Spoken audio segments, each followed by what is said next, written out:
Assalamualaikum warahmatullahi Sambil berdiri wabarakatuh. Bapak, sambil berdiri ya. Wah, ini pertemuan yang pagi kedua. tadi udah nanya nih. Borong lagi. Ya. Begini, Ananda Arozi. Saya sering dengar bahwa Islam itu terpecah menjadi 73 firqah. Bukan Islam, Pak, umat. Umat Islam mah satu. satu. Inna dina indallahil Islam. Islam satu, nggak pernah terpecah. Umat terpecah 73. Gitu baru benar. Satu yang benar. Sampai hari ini saya berpikir sendiri, mana yang benar? Semua ngaku benar. Walaupun ada hadis taraktum fikum amraini ma anta dilubihi ma abadan. Kitab Allah wa sunnati. Tapi rasanya belum puas Pak Ustaz. Akhirnya saya membuat kesimpulan sendiri, pendapat sendiri, bahwa yang benar itu awaludin marifatullah. Man arafa nafsahu faqad arafa rabbahu. Nah, inilah kupikir yang benar Pak Ustaz. Mohon respon. Siapa namanya Bapak? Bapak siapa namanya? Oh, Pak Ustaz tahu, Muhammad Johnson. Itu artis itu ya. Iya, iya. Dia artis. terkenal sendiri tuh. Muhammad Johnson. Ya, saya garis bawahi Islam cuma satu. Umat Islam yang berpecah-pecah. Terus kita sedih, ya sedih. Tapi itulah kehendak Allah. Dan Allah sendiri mengatakan ada 3 ayat minimal di Quran. Ya, dan Allah cuma mengandai-andaikan walau syaa rabbuka la ja'alahum ummatan wahidah. Berarti Allah nggak menginginkannya. Allah tidak menginginkan umat ini satu. Dia hanya menginginkan dialah yang satu. Dia hanya ingin agamanya yang satu. Kalau selainnya, carilah Sang Maha Satu itu. Terus seumur Pak Johnson masih bingung mana yang benar.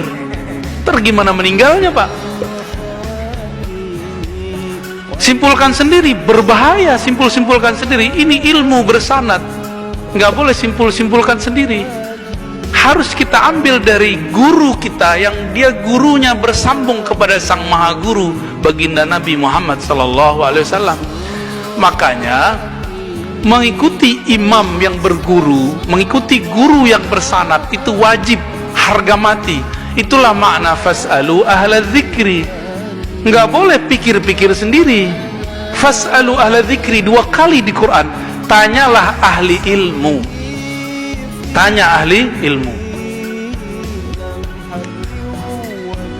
Makanya kita perlu belajar sejarah untuk mengetahui akidah kita ini benar atau tidak. Makanya saya sering menukil kembali kisah Syekh Abdul Somad Palembani.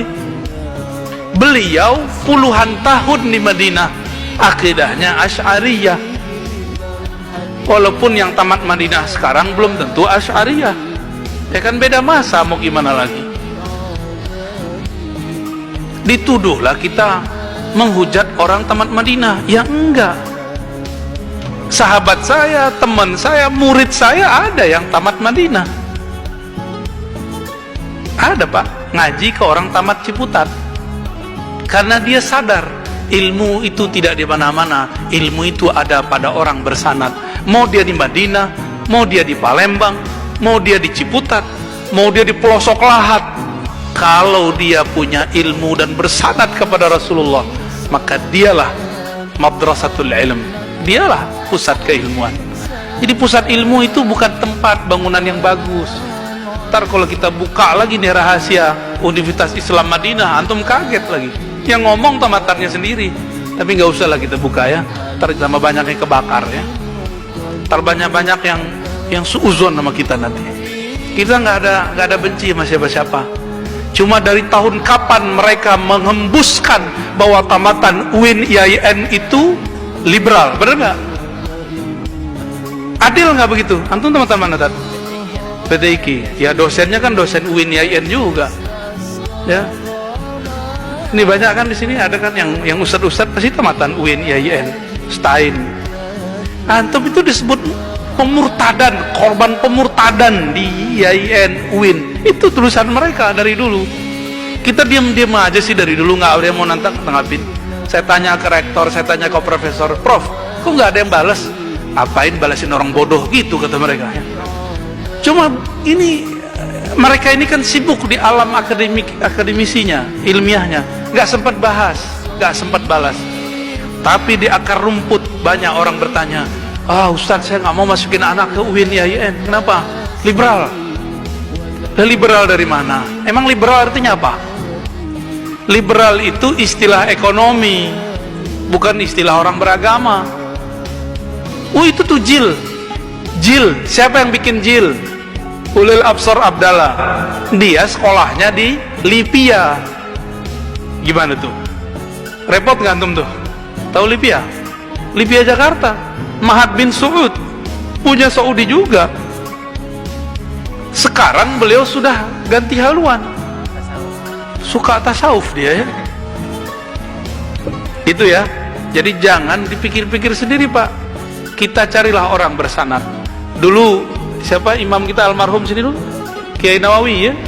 Ya kan nyambung nanti ke Kezen. Kezen kepada siapa ayahanda beliau? Muhammad Azhari Pejauhari.